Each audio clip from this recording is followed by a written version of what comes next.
नमस्कार, आप देख रहे हैं आर्यवर्त टाइम्स। आज हमारे साथ है जन जीवन कल्याण संघ आरएमपी के संयोजक डॉक्टर अविनाश। तो सबसे पहले तो स्वागत है सर आपका हमारे चैनल पे।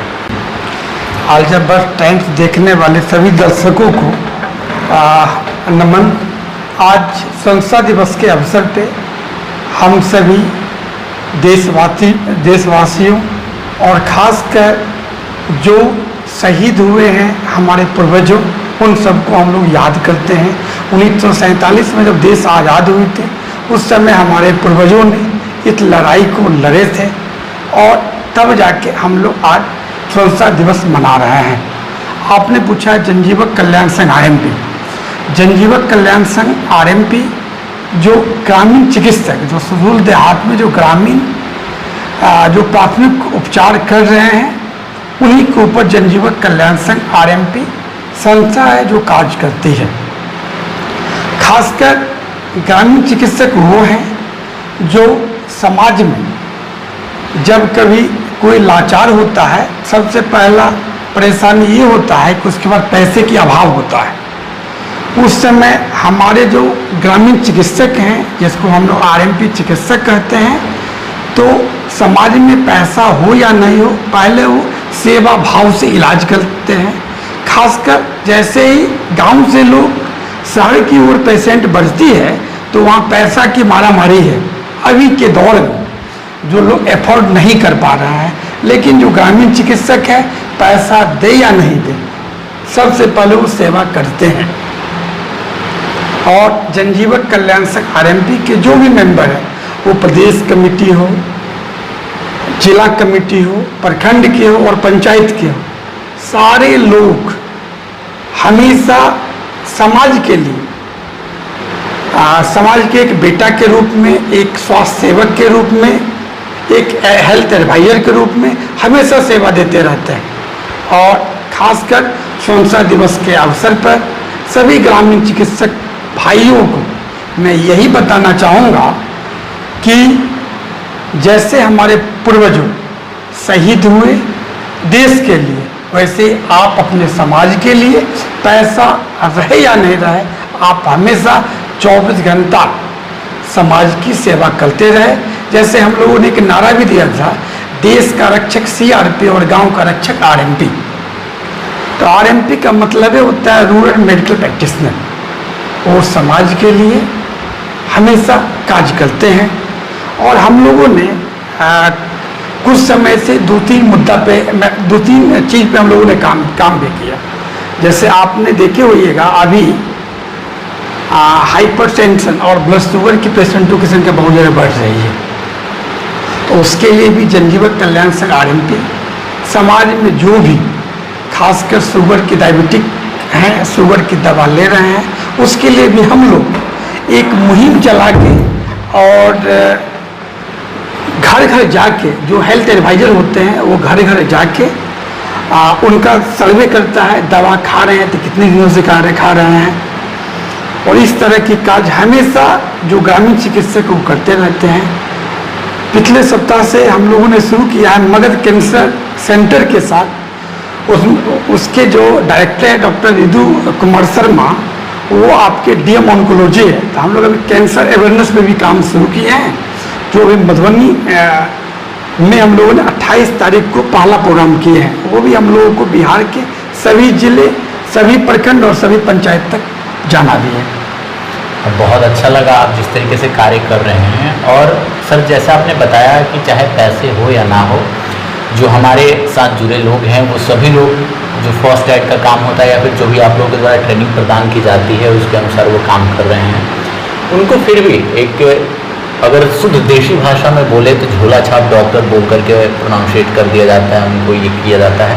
कहीं ना कहीं उनको भी इस बात का बुरा लगता होगा।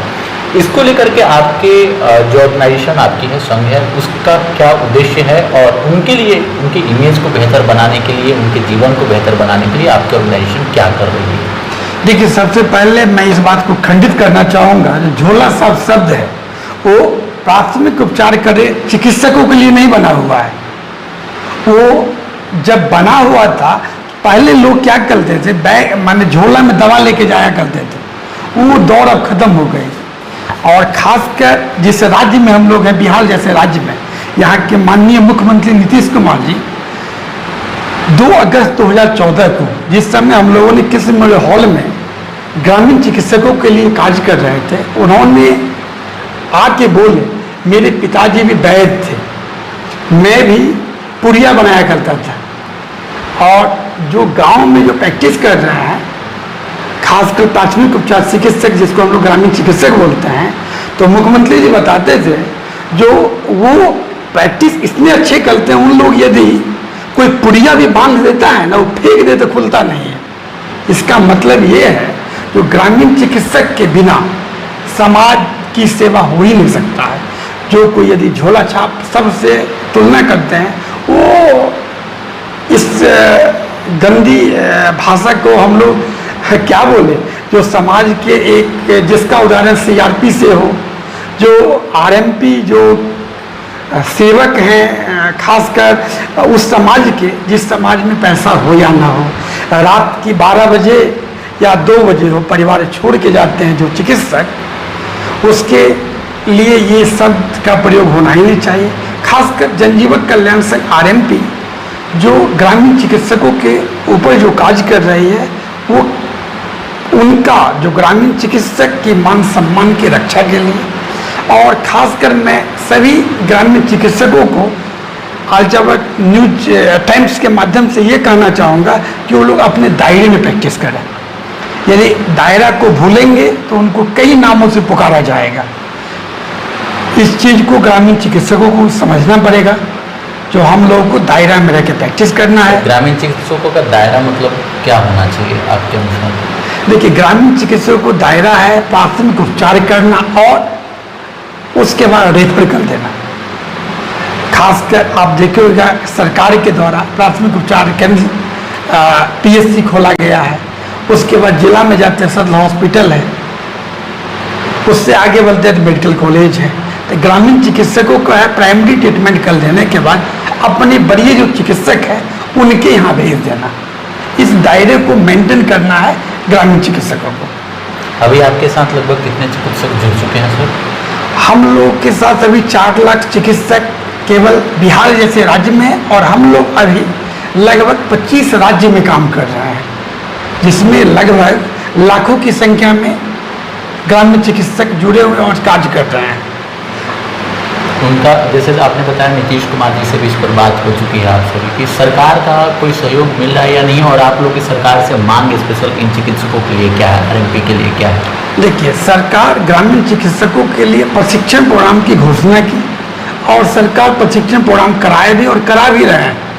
इतनी संख्या है, इतनी संख्या लाखों में, अभी हम लोगों ने लगभग 42,000 के आसपास की प्रशिक्षण भी बिहार सरकार माननीय मुख्यमंत्री जी के द्वारा और हेल्थ मिनिस्टर मंगल पांडे जी के द्वारा किया गया है। और ये नेशनल इंस्टीट्यूट NIOS के माध्यम से ये प्रोग्राम चल रही है और अनवरत चलती रहेगी। सरकार का भी सहयोग आप सभी को मिल रहा है ट्रेनिंग के लिए। हाँ, और बहुत अच्छी बात है। और संघ का अगला मतलब क्या, एक्चुअल मकसद एक बार हमको एक्सप्लेन कर दीजिए कि आप ये संघ का उद्देश्य क्या है? देखिए, जनजीवन कल्याण संघ RMP का उद्देश्य है जो गांव में जो प्रैक्टिस कर रहे हैं उसको प्रशिक्षित कर, जैसे हम लोग हमेशा, जैसे आपको बताया मैंने, कैंसर का प्रशिक्षण मैंने 28 तारीख को किया, और पूरी बिहार राज्य में करना है, हर एक जिला, प्रखंड और पंचायत। वैसे ही जितने भी डिजीज हैं उस पर हम लोग खासकर ग्रामीण चिकित्सकों को प्रशिक्षित करते हैं, तब जाके उस समाज को प्राइमरी ट्रीटमेंट करते हैं, उसके बाद वो रेफर कर देते हैं। तो रेफर करने में क्या होता है, जो खासकर डॉक्टर को पेशेंट को देखने में आसानी होती है। मतलब ओवरऑल जो हम समझे ये एक चीज़ हो गया, और जो इलीगल प्रैक्टिशनर थे उनको आप सभी ट्रेंड करके थोड़ी रेस्पेक्ट समाज में मिल रही है, इसको भी आप सभी बढ़ावा दे रहे हैं। हाँ, जितने भी, खासकर आपके माध्यम से मैं ये भी कहना चाहूँगा, जो भी प्रैक्टिशनर जनजीवन कल्याण संघ से जुड़े भी नहीं है, वो भी जुड़ के खासकर प्रशिक्षण लेने का कार्य करे और प्रशिक्षित होकर समाज को अच्छे से सेवा दे और समाज के लिए हमेशा तत्पर खड़े रहे। जुड़ने का क्या आप सभी का क्राइटेरिया है और तरीका है? जुड़ने का यही है, जो संगठन के प्रखंड पंचायत, जिला और प्रदेश की कमेटी बनी हुई है। अपने अपने जो पंचायत अध्यक्ष हो, प्रखंड अध्यक्ष हो, जिला अध्यक्ष हो, प्रदेश अध्यक्ष से मिलके वो संगठन के द्वारा जुड़ सकते हैं। उसका कोई शुल्क वगैरह लगता है? नहीं, ऐसा कोई है नहीं, ऐसा कोई कुछ है नहीं।